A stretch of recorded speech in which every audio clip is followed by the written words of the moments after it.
let's get into the action. Pull this up. And here we go. Welcome back to another episode of the Betterment Podcast, the pursuit of infinite growth.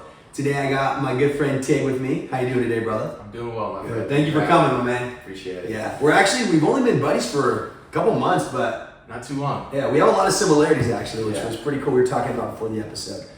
Before we jump into this podcast, guys, make sure to check us out on Instagram at _Betterment Podcast, as well as TikTok if you still have it. We don't. Yeah, dude, pour that one out like you said. And Spotify at the Betterment Podcast. So today we're going to be just chopping it up. I mean, we talked a little bit, Tig, about growth, networking, and whatnot, but tell the audience a little bit about yourself, man. Thank you. My name's Isaiah. Last name Tigler. Go by Tig. Mm-hmm.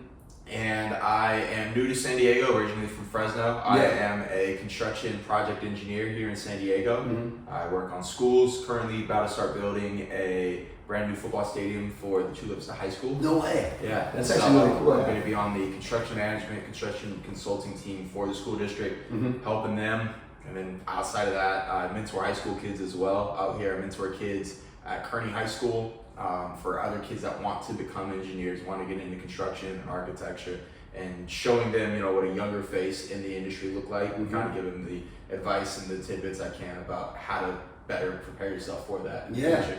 Dude, that's sweet. Well, first of all, I didn't know that you're building the Chula Vista High School football field. Yes, sir. We literally start in like 2 weeks. Really? So it's been a long time coming, bunch of delays, bunch of legalese that had to get involved. But we're finally getting started. If you have the direction, ready to get going. Dude, that's actually really cool because I remember back when I was in high school, it was my sophomore year, they started rebuilding the whole high school, and it was like a $2 million project. Yeah. They took it from grass to turf, and then it took like an entire year to build those. So what's that process look like? This one's $34 million. $34 million. $34 million. I mean, it's been a minute since I've been in high school, but yeah. But it's the process. Before you ever begin, there is a bunch of money that goes from the state, that there are these bonds that will come out that will allow for schools to upgrade whatever it is that needs to be upgraded, right? Sometimes it could be a $50 million bond, sometimes it can be $500 million. Yeah, right.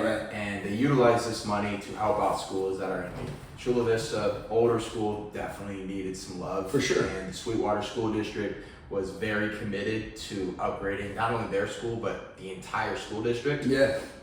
And this is one of 4 stadiums that they're going to be building. So Chula Vista High School, the oldest school in Chula Vista. Right. Very historical, a lot of great history there. And we're really aiming to develop and bring back kind of some of that history that they've had. Yeah. Brand new stadium, 8,000 capacity, brand new turf field, brand new all-weather track. Yeah. Really bringing the school some of the love and upgrades that it's going to need. For sure. And we're also partnered with Council Park High School, managing their brand new construction stadium as well. So between those schools, it's almost $70 million worth of new stadiums that they're trying to upgrade, trying to bring up. So it's great to be a part of it. That's incredible, dude. And I think something that just to get into it already is you talked about, and I didn't even know this, mentoring young high school students and showing them that other aspect of getting into engineering, seeing a young face in the industry. I think something we talked about off camera that I'd love to hear more of your perspective on, dude, is when it comes to mentoring, right? I feel like there's such an element of reward you get from helping people that are in a different position than you, especially when you've been there. Like we've all been high school kids, right? We've all been in a position in our life where we didn't really know where we wanted to go or what we wanted to do. And especially when you're in high school, you see a lot of older people, right? And you're like, well, they're 40 or they're 50. It's easy for them to be successful now. But seeing someone that, you're only 25, right? Yes, sir. Yeah, I'm 26. So, we're coming up in the world. Being able to reach out to someone younger is incredible. So what's been like a couple of, I guess, lessons or more like insight you've been able to gain by helping these young high school kids? I think one of the most formative things for me as I was coming up from high school to junior college to college was I was surrounded by people and great mentors that framed my young, when you're 16, 17, you're very impressionable, right? For you sure. make a lot of good decisions or bad decisions, right? But you follow those select people and having the right ones in your life is so formative and important. And I was lucky enough to have several of those, whether it became a science teacher, her name is Miss Harrington, who really showed me what STEM looked like, becoming an engineer, right?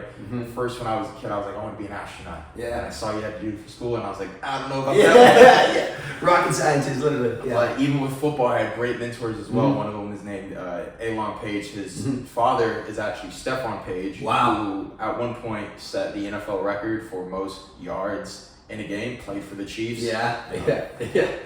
Chiefs fans, they love to hear that, Go Eagles. Same, brother, same. But I had such great mentors, and I knew when I moved down here, I wanted to take a new step for my life. I wanted to begin forming the things that I had envisioned for myself. And one of those was making people and making the world better than I found. I know it sounds corny, but how do you find ways to do that? And one of the best things for me has been this great program called the ACE Mentorship Program. It stands for Architecture, Construction, Engineering.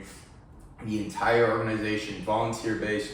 We take no money, no one's making any money, and we're working with these kids and trying to show them what their future can look like and really unlocking some of the potential that they have. And it's really giving you an appreciation when you see a kid, right, 16, 17, and you see that click, right, the idea, the concept where they're like that aha moment, nothing beats that. And it's so important nowadays, right? We see a lot of young kids, especially of the Black community, you know, wearing these ski masks and these YN stuff and just putting themselves in situations that will forever hinder their future, but they're so young they don't understand yet. You know? So any way that I can find and other people can find a way to change that and make it better, I think we have an obligation to do so. Dude, I love that. And I think too, like you just touched on so many great points, but one of them is you speak about being from the Black community and coming up in an environment, especially with any sort of minority, where you are a product of your environment, right? It's like it's it can go for any sort of ethnic background, but kids in general, we'll even start with that, is like you don't know what you don't know, as we talked about. And you know, I remember when I was a kid growing up, and even there was a time in my life where I was hanging around some sketchy kids and punk kids, and you're trying to fit in, you're trying to figure out how much of this you actually believe, how much of it are you just feel peer pressured, how much of it are you kind of starved for attention for.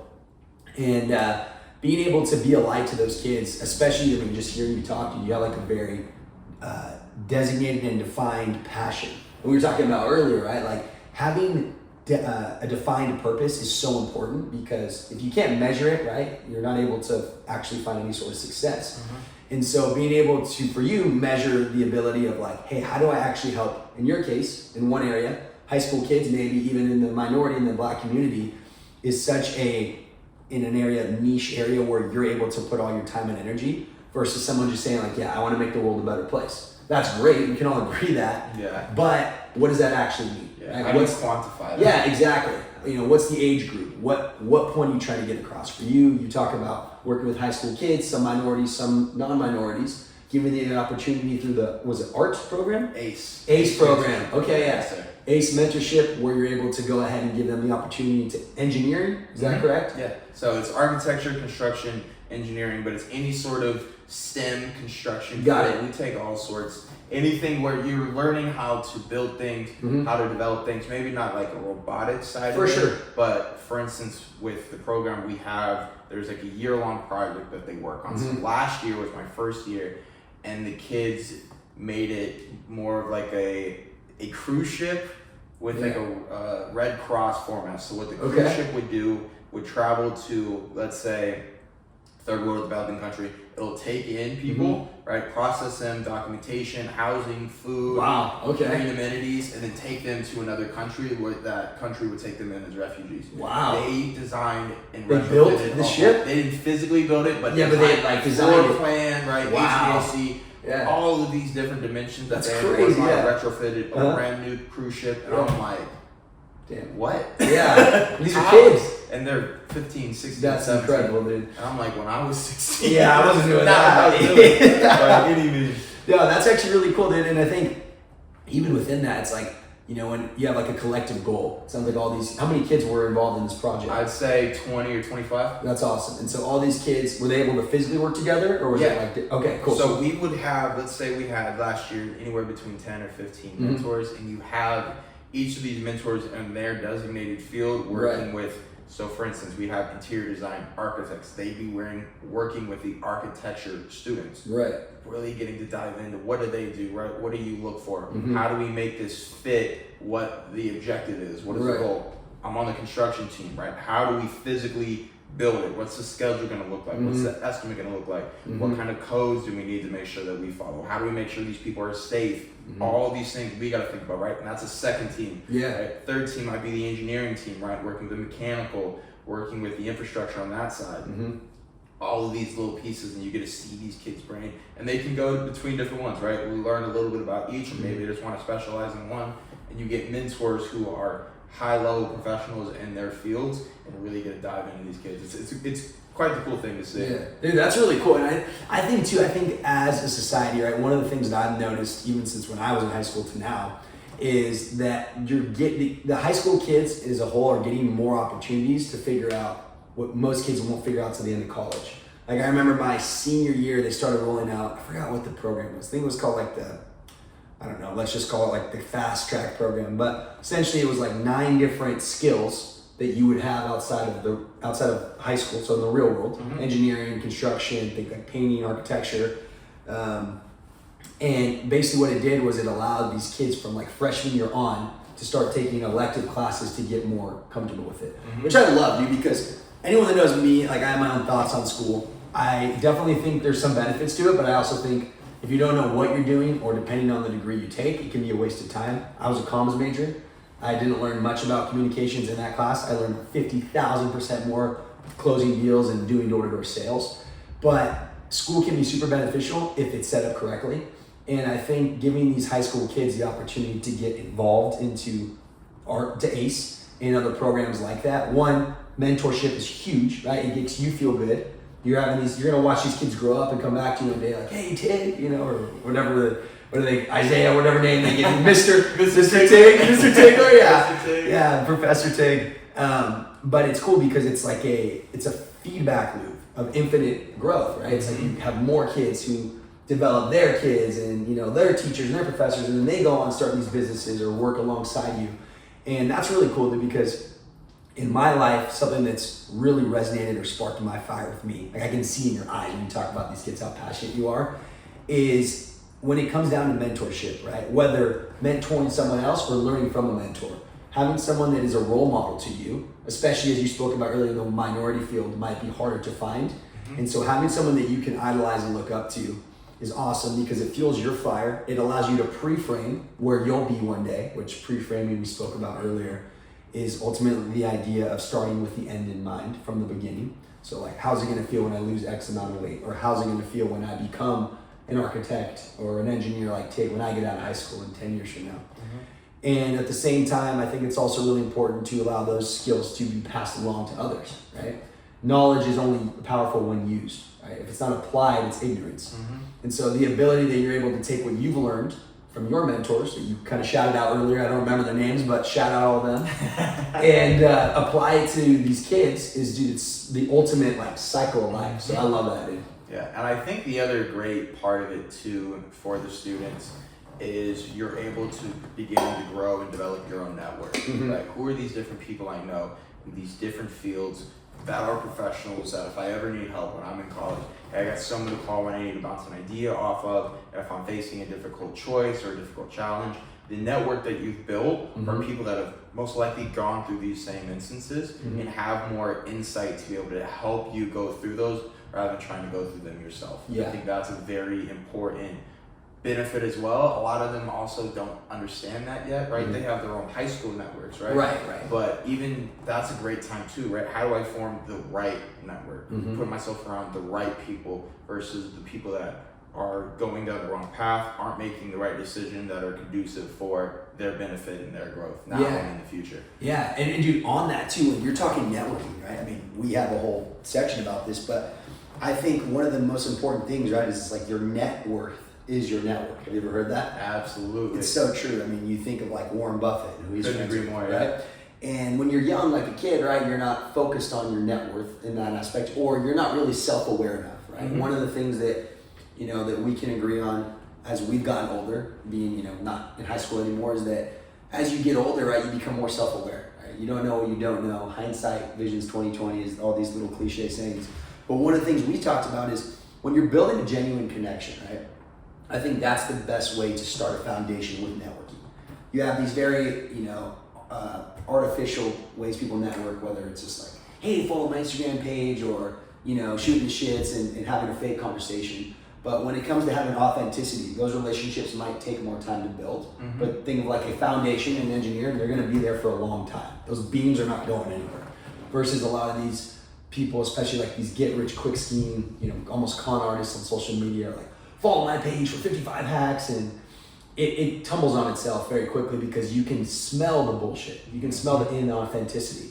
And it's kind of the same thing with sales. I think about, I've been blessed enough to have some great mentors in my life and how I've been able to come up, and with my customers, I'm very authentic. I'm not trying to be anybody I'm not. I'm like, hey, I'm Nick, here's who I am. Right? I'm respectful, I'm professional, but I'm not gonna be, somebody I'm not. And what I mean by that is I'm not gonna try and overanalyze the solar or talk about something I know the customer could give a shit about. I want to be a human before anything else, because if you're a human, then you can build relationships. And I want to hear your thoughts on this, Tig, but when it comes to authenticity, right, we were kind of talking about it earlier, quality over quantity all day. Big time. I think one of the most important things when it comes to building your network is being selective who you include in it, and who you surround yourself with. You are a sum of the people you surround yourself with. 100%. And if you're not putting yourself around the right groups of people, you really have to analyze, is this the right kind of community I want to be a part of? And if not, there's so many ways to build that. You got to look for it though. Right. Especially when you get to, your mid-20s, later 20s, right? You have to be very pursuant with building friendships, with building relationships, because people are busy, people got a lot of stuff going on, right? And if you come to people without authenticity, most people can smell that out. Yep. You know what I mean? Definitely. But on the flip side of it, we were talking about this earlier, when you are genuinely interested in what someone's doing, who they are, and what they have done, people naturally want to be around people that have that same type of mentality. For sure, yeah. I think one of the first things I did when I was looking for mentors out in San Diego was look at, okay, are they doing what I would like to be doing? Yes. Okay, cool. Why not just go introduce myself and just say hello? Ask them about what their role is. And it's worked for me. Yeah. So many mentors, I've gotten 2 or 3 different mentors where I surely just went up to them, I showed genuine interest in who they are and what they do, and asked them about what it is that they do. And most people want to mentor others and want to share their knowledge, but they want to give it to people that they want to listen, right? They don't want their words to go in one ear and not the other, right? That's a waste of their time. Yeah, definitely. So many good points there. I think one of them is, and this is some great advice for anyone that's watching, takes a perfect example of what he applied, but people want to help people that want to be helped. Exactly. Right? Mentors love, true mentors love to help people that want to be helped, because Denzel Washington talks about this, like each one teach one. And I thought about times when I've been a mentor to people, like reps and solar and whatnot, and it makes me feel good, right? I feel like, it's kind of funny, but I think Denzel talks about this as well. It's like people say it's a selfless thing to help others. It's actually selfish, but it should, you feel good. Why it's selfish is because you feel good. But make this very clear distinction. When we're saying selfish, we're not saying narcissistic. What we're saying is, if I have a rep that comes to me, or I have a family member that comes to me about some sort of advice, I get a dopamine rush helping them. So it's a very pure form of selfishness, but it's funny because it's a selfless act that brings a selfish dopamine rush. That might be the first time I've heard it put in that perspective, but I completely agree with it. I think being selfish in the sense of who I give my information to. I have a lot of insight, and I don't want to be coming off as cocky going to that, but when people come to me and ask things that I know I'm knowledgeable about, and I know I can speak on, and I see it's helping somebody else, right? You're 100% correct. Yeah. It's a unique feeling of genuine positivity and euphoria almost. For sure. When you see something and you're like, let me help you, they want that same, they want to help, right? Inherently, we want to help people. Definitely. And I think too, something that comes with it is the humility, right? Like, I think about, when I've had to go to advice to people, like my boss or my dad or my mom or whoever, right? Friends that I value their opinion. And there's a level of humility that comes with it. But if you can let go of the ego, especially something as a grown man, I'm sure you have similar thoughts on this, but you want to do it yourself. I'm independent. I don't need help. If you're going to burn out quick, you're not going to get very far. Yeah. Having the humility to be like, hey, I'm actually struggling financially or physically or emotionally, religiously, whatever that area of your life is, and reaching out to help will always give you the results that you're looking for. Because especially like when I have someone come to me for advice, I know I've been in their shoes, right? Just having the empathy to be like, hey man, this guy's struggling on the doors, I've been there. Or whatever, this guy is having trouble in the gym, I've been there. And knowing like how much pride it took for him to come to me or her, I am 10 times more willing to help because I just know, dude, I've been there. So I always let people know. Whenever someone asks me or comes to me for any sort of advice, I always first tell them, dude, first of all, I just want to tell you how much I appreciate you being open enough to do that. Because it allows them to lower the resistance and then they can receive the information even that much more fully.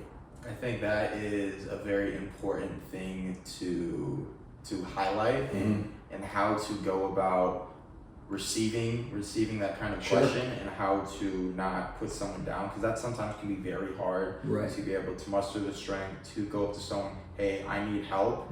And sometimes when you've asked for help, you're not always going to get it. That's an unfortunate fact and truth about asking for help and not being okay. Sometimes you're not. You gotta fight through it and put the effort in yourself. But I think that's very good insight about how to approach that kind of conversation and making sure they feel heard. Definitely, dude, definitely. And when we're speaking on this networking, there's so many areas we can touch on this. But you kind of spoke on it a little earlier. But being in the right rooms, right?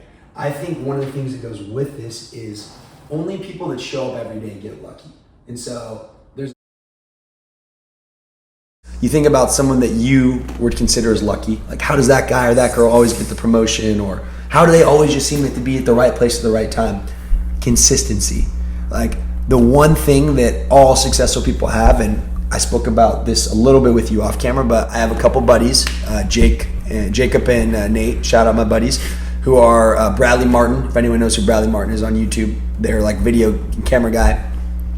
They do a bunch for him, but those are like their main roles. And they talked about, I actually got the opportunity to meet Brad, and I was talking to him one night at a party, and I said, hey, like, I'm a young man coming up in my life. I'm trying to figure it out. I'm in sales. What advice could you give that's allowed you to, be in the shape you're in, have the business success, the fame, all that good stuff? And he said, honestly, dude, it's just consistency. Like, you just have to be willing to do it longer than anybody else, which is why I think I heard it from Alex Hormozy. I have this quote that it's like lately it's been like drilling in the back of my brain, but it basically says it's better to be consistent than to be effective. And I know that can also like rub some people the wrong way. Obviously, it's very important to be effective. If you can be both, be both. But if it comes to having to choose between one or the other, be consistent.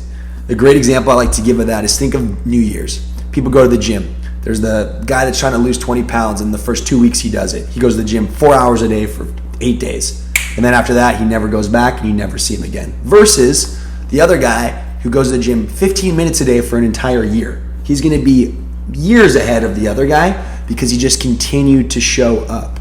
And when you continue to show up and do something, even if you don't want to do it, over time what happens is the compound effect comes into play. And you look back and a year from now, you're like, dude, I'm in way better shape, or I have way more money put aside, or my relationships are way stronger because I've just spent a small period of my day implementing that. I know the most common hearing I heard a lot when I was playing football is hard work beats talent. When talent doesn't work hard. Yeah. It's cheesy, but it's so true when it comes to building yourself and trying to get where you're trying to get to. I think one of the most common things that I've seen, especially in our generation, is people look at other people, right? Well, how are they getting promoted, or how are they making so much money or something? Right. They don't know what they've been through. They don't know what they've done, right? Rather than looking at yourself, right? Am I putting in enough effort? Am I working hard enough to be able to justify taking that next step, making that sort of money? And if you're not, right, you gotta look yourself in the mirror and be like, all right, I gotta do something about this. I gotta change this. I gotta work harder. You can look at talented people all day, right? Social media's got a ton where you can try to measure yourself against other people. Right. But internally, right, you have to put your head down. You have to work. And sometimes things are going to take a long time for them to develop and for your work to show.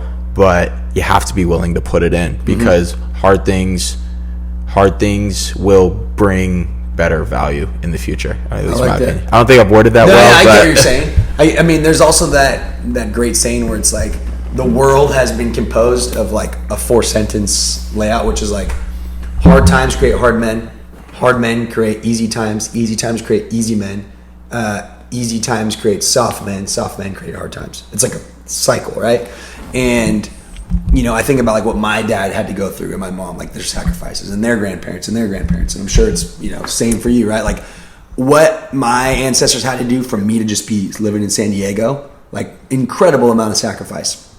And through that, right, you never want to take that for granted, and you always want to have respect for your elders and have an appreciation of deep gratitude. But also never forget, dude, if they work that hard, I should be able to work half as hard out of respect for them. And it's never been easier to be successful. With social media being what it is now, I mean, we live in San Diego, like it's never been easier to be successful, whether that's in business, whether that's in fitness, finance. And I think, we only will ever grow up in this time period, right? We're never going to grow up in the dark ages, but people really need to understand the opportunity they have to go manifest their life and create their life. And as you spoke about earlier, it's not going to be easy, but it will be worth it. I think one of Gary Vee's favorite things that I think I heard him talk about when it comes to success is it's hard to quantify what success looks like. However, if you're willing to put in the day by day, it inevitably will come. You will be successful as long as you're putting in it, but also aiming for something and setting an objective, right? Mindless work isn't going to get you where you're trying to get to, right? Just working for the sake of working without direction, that's not what's going to cut it. Right. If you are very precise on what you're trying to achieve, what you want to do, and then taking the daily steps to do it, there's countless resources on how to get there. People currently already doing it. And if you don't utilize those resources, you're just being naive and taking away your own potential. Dude, so true. So true. I mean, I remember I was listening to Denzel. I mean, you guys probably tell I listen to a lot of people. I'm always quoting, but it's just they're always in my head. It's like they're the ones with the information. Exactly. If someone's successful and I want to be like them, I'm going to look at what they do. Exactly. And one of the things that he says, his wife says, is that he says you can actually people don't mistake movement for progress, which is so good, because what he means by that, right, is, he made a joke. He's like, my wife says you can run around in place all day. Like, you're technically moving, but you're not progressing.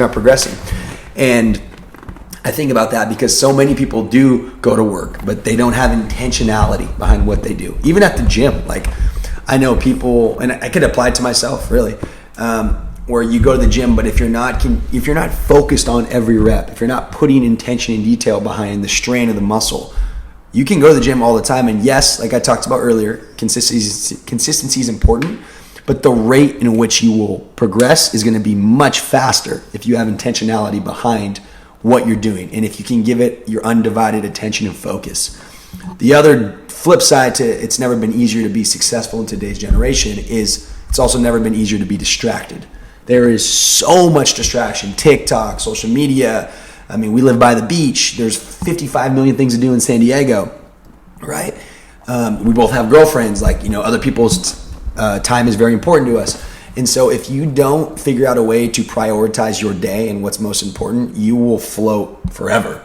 And so having that sort of structure is something that I've implemented, but I don't know. I'm sure you probably have your own implementations with that as well. I think I have been trying to build that. When outside looking in, right, I'm like, oh yeah, I got this, I'm successful, my resume looks good. On the flip side of that, I'm like, I haven't done anything yet. I haven't really gotten to a place where I can just settle down. I'm 25. I need to hustle. I can't just be complacent about my work, my investments, my money. How do I get more? How do I keep growing? And I don't want to say it in the sense of money, but more, I'm not satisfied yet. I'm too ambitious and have too much belief in myself to be complacent and not put my head down and get to work. Right. And setting that mind frame and setting that mentality for yourself will help alleviate those distractions, as we talk about. If you're diligent, if you're mentally locked in and honed in, obviously that's easier said and done. Right. But being truly locked into that thought, that belief of I'm going to get to where I need to get to, and putting in the work will come a lot easier if you're so dedicated to that belief. Definitely. And when we talk about like locking in and dedication, especially when you said at your age, right, 25, money isn't everything, but it does solve a lot of problems. It helps. It does. Because I'm reading this book right now. It's called Happy Money by, I forgot his first name, but his last name's Honda, like the car. He's a Japanese gentleman that wrote it. And it talks about, right, money isn't everything, but it's a form of energy. Like currency is a current. It's a flow of movement. And when you think of it like that, right, people have happy money and sad money. And basically what they mean is like how you spend your money, right? Why are you spending your money? What sorts of things are you investing in or putting your money into? And Hormozy talks about saying, when he says, when you go ahead and people can say whatever they want, but ultimately people vote with their dollars, what's most important, right? If you say you want to work out all the time, but you spend $400 a month on fast food, you're clearly telling me something else, right? And so money is such an important concept because it's also very taboo in society, but to me, I've never thought it should be. I mean, I think it's really important to talk about because you think about school, and especially high school, they don't really teach you a lot about finances. They teach you about economics, but they don't teach you about debt and taxes and write-offs and what's the difference between a 1099 and W-2 and capital gains and, you know, the stock market. There's so many things that if you were able to just spend even, you know, 15 or 20 minutes a day for a year, you'd be like in the top 20% of the world in knowledge. They don't even teach you about just general investing, which I think every single person should absolutely invest. If you have a job, you should be investing. If you don't have a job, you should try to find a way to build a job and then start investing. I mean, every single person should be investing. You don't need to be a pro. You don't need to be anyone that is looking at them every single day. Put it in the ETF, follow the S&P 500, and you will be fine for life. Like, it will be impossible to lose. That is a fact. And it has made money year after year after year. But people naturally, I'm finding out, aren't investing, don't pay attention to it, and it's almost free money. I'm not going to say it's not free money because there's thousands of ways. But if you want to be a long-term investor, just put your money in S&P, $5, $10 a week if that's where you need to start. There's so many different resources to learn how to do it, to understand and have a healthy relationship with money. Investing is going to help with that. Utilizing high yield savings accounts is going to help with that. There's a multitude of different ways to be able to do it, but you have to be attentive, especially in San Diego. San Diego is so expensive. You really got to know exactly what you want. Right. But again, there's so many resources online that people, I feel like, don't utilize. How to invest, great books to learn how to invest as well. You follow Warren Buffett, anything he's put out, follow him. You will absolutely be fine when it comes to money and investing. Yeah, dude. And I'm so glad we talked about this because this is actually something that in like the last month or two I've really been getting obsessed with, is investing. And it's such a simple concept, but simple doesn't mean easy, right? It's simple to go to the gym every day. That's the one right there. People don't always think it's not easy. It's simple to get up early in the morning. It's not easy. Same thing with investing. It's easy to, it's easy not to. Jim Rohn talks about that. And with investing, you're right. So for some statistics, right, the S&P historically, on average, increases about 10% a year, right? And so there's something called the Law of 72. Have you heard of this? Yeah, you know about it, yeah. Or the Rule of 72. Basically what it is take the number of years that you're investing into something and divide it by the average rate of return and whatever. I think it's like divide that number by 72 or by 72, and you should get. And that'll tell you how many years it'll take to double your money. And so I think for 10%, it's faster than 10 years. It's like, I think it's like 7.5, which is why they always say your money should double every 7.5 years in the IRA Roth. What's really crazy though, especially for people that our age, I mean, at any point if you're just starting, you should invest, but the younger the better. There's a podcast I follow called Money Guys Podcast. Have you heard of them? I have not. They're cool. I'll send them to you after the show. But they talked about, they're good friends with Dave Ramsey, so they're like credible source. They're on his show sometimes. And one of the things they say is if you were to start investing at 20, $1 at 20 is worth $88 when you're 65. So at 20, $1 in 45 years at 65 is worth $88. If you do it at, I think it was 25, it drops down to $44. So right now, if we started investing today, just by missing out on 5 years, right, your literal compounding effect is 50% less. And by all means, right, invest whenever you can. But the thing is, it's like time is your biggest ally when you're young. It's your biggest enemy when you're old, for multiple reasons, but especially for investing. They did this cool study where they said they took someone that saved, I think it was someone that saves $10,000 a year for 20 years versus someone that saves $20,000 a year for 10 years.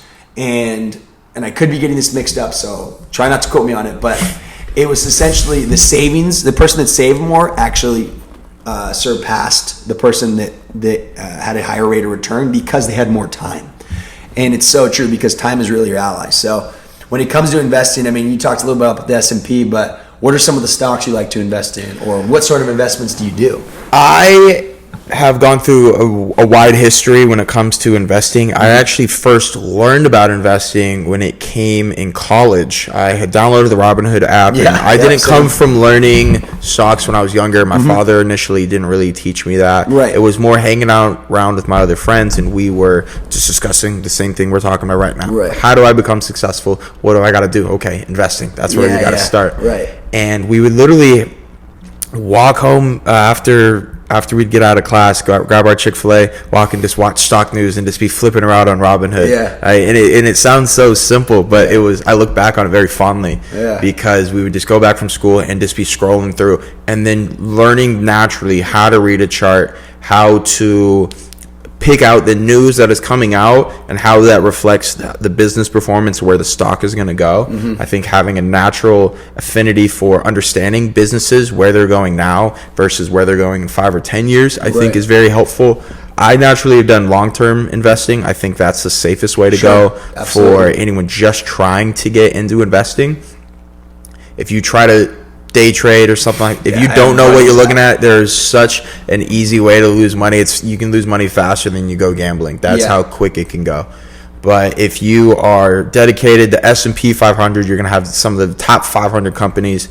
It's hard to lose money investing in those. I've invested in things like Apple, Nvidia, Amazon, stuff like that. Simple, they're effective, they work. I've also invested in the ETFs, which are going to be big pockets of a lot of different stocks as well. Those are always safer. Again, long term when you're investing. That's my strategy. I'm not giving stock advice here by any means. Yeah, it's good. And I love that. And just anyone that doesn't know, ETF is just an exchange traded fund. So it's essentially a mixture of multiple funds into one. Kind of similar to like an index fund, which I'm sure anyone that's hearing this or watching this, an index fund, right, is essentially a compilation of 500 or 300 of the best stocks, depending on what index fund you do. And the reason why people like it is because there's lower risk, right? Because it's more it's more safe. Now, once again, the name of the game when you're young is starting early, right? And so, yes, you can be more aggressive when you're early. You can get into cryptos or day trading, but I highly, highly, highly agree with what Tig is saying, which is that start with the safe route. Like, build a net worth of whatever that X amount number you want to get to, whether it's 30,000, 50,000, 100,000 in stocks or investments, and then maybe get a little bit more aggressive. I think people have to learn first. True. Like anything, you can't run before you can walk. Yeah, exactly. Right? And if you're trying to get out in front of your skis, you're gonna screw yourself up inevitably. It's not a if, it's a when. It's gonna happen. Right. You got to learn. You have to put in the time. You can't be putting in time and investing in the learning and the knowledge side of it. When you actually learn the knowledge, then you're able to perform better. That's just a fact in anything. Right. You spend more time learning, it's going to go better for you. Yeah, and it's so true, because I think a lot of people, and me included, especially growing up, you get into Robinhood. I got in the whole Dogecoin back in 2021. Dogecoin was great, wasn't it? Yeah, I made like $2,500, and I was in college. So I was like, holy shit, this is much money. And, I quickly learned how fast you could lose it all, because then I just kept rebuying, and then it dropped. And look, meme coins are a whole other conversation. Oh, Lord. But what we're talking about here are actual businesses, right?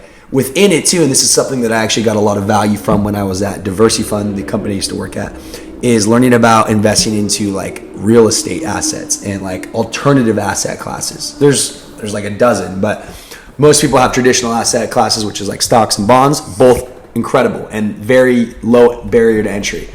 But once you start to build that up, I should say because it's a benefit.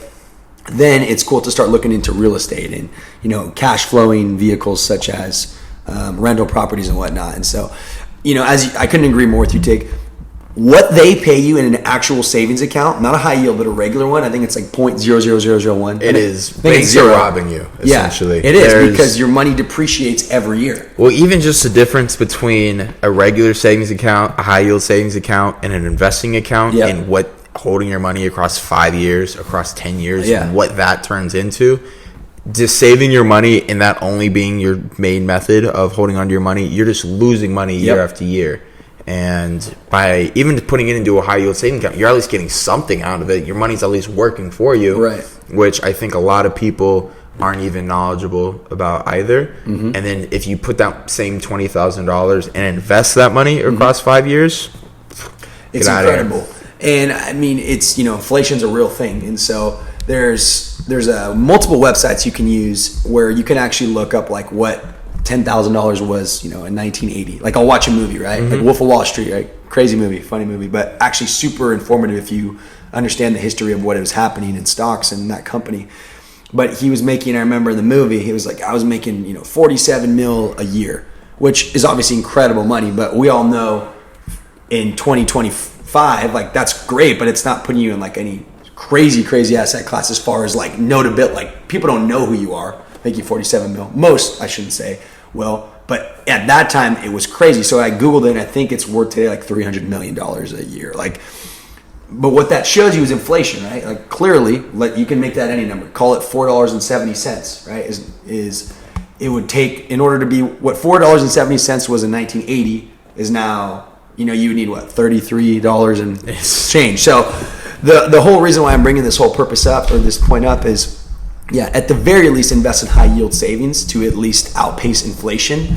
But investing is the great way to go, because, you know, especially in the American economy, we're very blessed to have an incredible economy, and so investing into that's going to pay you a lot of dividends over time. You got to go where the money is. Yeah, that's where the money is. I will be there. I'll be learning. I'll be doing what I got to do to be around it. That's right, dude. Well, hey, the last kind of area I want to touch on, and Tig, this has been a great convo, so I really appreciate you, brother. Thank you. But being a minority, right? And this is like totally flipping into a whole other sector, but you got so many different areas about you that's great, and you have a lot of experiences. We talked about being only 25, and so many different topics that you can have, and you have credibility to cover on. So, you know, I want to actually focus on something that we haven't really got to talk about, which is being a minority in a primarily white space.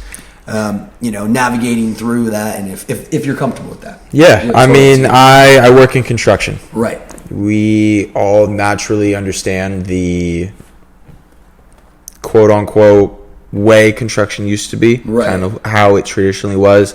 Blue-collar work was not something you would typically see black people in. Let's just call it what it is. For sure. And being a young black engineer, I can safely say I don't know a whole lot in the field. I know maybe a handful that I've met. Right. And that's why I find it very important, especially when we go back to talking about the mentor side of it too. Right. Just trying to show people, not only just within my own company and for myself, but for other young, impressionable people, that they can do it too. Yeah. Will every moment have been easy? No, but I'm not scared of it. It's not something that drives who I am. I know at the end of the day, I'm good at what I do. I've worked hard to be able to get to where I'm at. But listen, I played football in the South. So there's nothing anyone can do to me that I haven't faced and been able to get through. And I don't use that as a metric of judging who I am and where I'm going. Yeah, dude, I love that. I mean, the way you just framed that, right? I love that. Now, playing football, first of all, at a college level, we even get to talk about that. Yes, that's sir. got to be an incredible experience. But yeah, in the South, I mean, tell me about that. What was that like? Being from California, when I transitioned, I went to college at Morehead State in Kentucky. What's the team? Morehead State. I mean, mascot? Eagles. Go Eagles. Go Eagles. Just like this weekend, baby. Go Eagles, baby. Yeah. But going there, from California to Kentucky and rural Kentucky, a complete culture shock. And with that, there were a lot of initial run-ins that I had dealt with people that didn't appreciate who I was, just to put it plainly. And I was running into a lot of conflict with people, and it took a lot of work and analysis for me of, okay, things aren't the way I want them to be. How can I change this? How can I make it better? And then at the end of the day, I put my helmet on and played football. And once I was able to do that and take care of business on the field, it help me take care of business outside of it and not let those things distract me. Yeah, dude, I love that. I mean, and there's, no matter where you go in life, but there's going to be ignorant people, there's going to be closed-minded people, and I think it's kind of like it's a good lesson for life that there's always going to be distractions, there's going to be noise, there's going to be haters. But if you focus on what you can control, it seems to drown it out a lot more. Yeah, I think the wise Cat Williams actually talked about how you need haters. Haters are very important. Yes. I think they are a driving force for you knowing that you're going in the right direction. If you don't have haters, you need to be doing more. Yeah, you're not doing enough. Yeah, I love that. It's true. And it's a backward way of thinking, but I believe it as well. Is don't let other people, especially on social media, don't let any noise distract you from the path that you're going on. If there's people that are trying to get in the way, run through it. You'll be all right. Yeah. And I really carried that mindset when I got into construction is don't let the noise kind of drown you out. But also, it goes back to talking about having good mentors. I had great people around me that when I was facing different instances and different times of my own self-doubt of, is this the right industry for me? Am I doing the right thing? Right? I had people around me that were like, you keep fighting the good fight. You will get there. And now being able to be where I'm at now, I've managed over, $250 million worth of projects in consulting and helping working on those to where now I'm like, oh, I can do anything. I have that immense amount of confidence in myself, which is rare for somebody, and people I've heard different times where it could be unfounded or you're being cocky. No, I just fully believe in myself. For sure. And that has helped me succeed even when other people didn't think I would. Yeah, I love that, dude. It's inspiring, and it also is very, I feel like it resonates a lot with me, and just it should hopefully resonate with people at home or people listening that in life you're going to have a lot of critics, you're going to have a lot of people that are going to throw shit at you, but if you have a solid foundation of people, in your case mentors, which I have a couple great mentors in my life that they help you, they pick you up when you start to fall or teeter a little bit. And also too, what comes from that, people want to call it cocky, but like I've known you just in a couple months, like you're not a cocky individual at all. What people want to call it is when you grow and they don't, all of a sudden you're cocky, or all of a sudden why are you better than us now, Tig or Nick or whatnot? And it's like, I'm not better than you, I'm just on a different path, but your insecurities are causing you to feel that way, right? And so Hormozy talks about, he says, like, when people don't know how to compliment you or to say, hey, you've gotten better, they say you've changed. And it's like, well, dude, everything, the only thing that it will ever be the same in life, it's like double entendre, what's the whole saying, when it means like a hyperbole or whatever, when it means like the opposite, anyway, the only thing that will ever be the same in life is change. It's the only thing that you can ever guarantee will ever be the same, is that nothing will be the same. That is true. That is some stoic shit. That is a fact. And so having that ability and like that confidence that you can really manifest what you want in the life. But as you've talked about many times, which I appreciate, this isn't like some fluffy feel good, like say affirmations and you're the man. It's like, no, like you've actually been through a lot of life experiences. You've had a lot of circumstances come your way, and you've been able to navigate through them, and you didn't quit, right? A lot of times people quit right before things change. I think I know it's hard it's easier said than done. Being confident in yourself really helps with whatever you're trying to do. Right. And this with the self-belief of, okay, this is what I'm trying to do. I'm trying to lose 10 pounds. I'm trying to get this new job. If I believe in myself and what I'm able to do, I'm going to one day get that new job. I'm one day going to be able to lose that 10 pounds, 15 pounds. You got to believe in yourself first and foremost. And that goes back into me doing what I do for work and, dealing with some of those pressures and dealing with some of those, right? I believe in myself, and I know I didn't just fall into the career I'm in or the role I'm in, right? I've worked for it. Nothing was handed to me. Right. And when you have that belief and kind of change that perspective, right, that switch really helps you really drive home whatever you're trying to get to. And I really hope people understand that too, is being direct and being trustful in yourself, believing in yourself. Man, that's important. It is. I mean, it does start with belief, and then on top of that, and this is actually the one other area I wanted to talk about, is the balancing the long-term goals with daily challenges that we spoke about, inputs versus outputs. First level of any level of being successful, right, is belief, right? If you don't believe it, nobody else will, right? As you talked about, no one's going to hand you anything. I mean, there's people that get handed shit and they still don't do anything with it, right? Think about like trust fund babies, for example. But on top of that, too, to propel or to get momentum, because momentum is huge, especially in the sports world. You played sports, I played sports. Momentum changes everything. Is understanding once you have that self-belief, you now have to set up little micro wins throughout the day that are going to give you that confidence to reaffirm what you've been telling yourself. So for me, and I want to hear what you have to what you think on this as well, Tig. But for me, what I do is I have my days written out, my weeks, and my month. Like I'm all organized. And some of the stupidest but easiest things is like wake up on time and make my bed. Right? You've heard that whole saying like make your bed. It sounds silly, but you do that, right? And then go to the gym in the morning. If I do those 3 things, I'm already like fire. I feel good. Like my mental is clear. And then if I'm trying to get a new job or I'm trying to lose weight, you do those little things. And all of a sudden you start to have like, it becomes who you are. The habits start to form into a personality type and then a character trait. Well, that's the beautiful thing about the brain is the neuroplasticity there, where if you put the time in to change habits, your brain will innately change alongside it, which is such a cool thing. Because if you spend the time, it takes somewhere between 20-something days, 21 days to be able to change a habit. And when you, in the grand scheme of making a big life change, right? If you break it down to only 21 days, okay, that's not that bad. That's not a lot. If you break it down either further, right? I just need to knock it out this one day. Okay, cool. I accomplished that, right? The next day, I got to accomplish this. Boom. The same way, like you write it out. Okay, if I'm trying to drink more water, right? Okay, drink 2 waters a day. Drink 1, boom. Drink 2, boom. Got to drink 1 by lunch and 1 by dinner, right? Finding different ways to hold yourself accountable is really important. For me, what I've done to try to capture my goals and my aspirations this year is I literally put them all out on a Word doc and just printed it and put it right above my desk at work. Every single day, I look at all the goals I got going on, right? I highlight things I knocked off, right? Finished a High Rocks, did one like last week.